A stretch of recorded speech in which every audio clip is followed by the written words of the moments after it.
What is better than books? I don't know that enjoy is exactly the relationship that I maintain with books.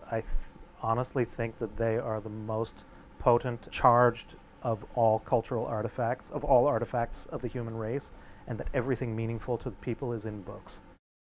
My bookstore is unique. One day this name occurred to me and I thought, that's a really interesting name. It has all these overtones of marginality, ineffectuality, irrelevance, powerlessness, and I thought those were a perfect summary of the place of an antiquarian bookseller in the modern world. Though many foreigners write me letters that say, Dear Mr. Duck or Dear Mr. Lame, or I'm kind of a surrogate bibliophile for people who are real bibliophiles.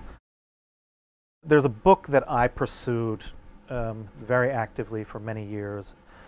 This was a copy of the first English edition of T.S. Eliot's The Wasteland, the issue printed by Virginia Woolf. And when I finally managed to acquire it, I was exhilarated. That's what it looks like. It's kind of charming. There's the inscription from Eliot to Valerie. There are almost no presentation copies of that, and all the copies that he gave to the most important people in his life were the first English edition.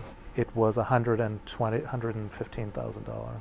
That is one of the most extraordinary books that exists.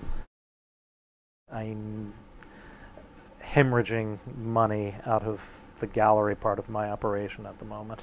For me, money is so much less interesting than these objects. I'm selling the best thing that you can possibly buy. It shocks me that the vast preponderance of people don't feel it's necessary to live among books, they don't feel it's necessary to visit bookshops, they don't feel it's necessary to buy books, whereas for me, that is the oxygen of the intellect. One of my colleagues said, we're selling the best things in the world and nobody knows it.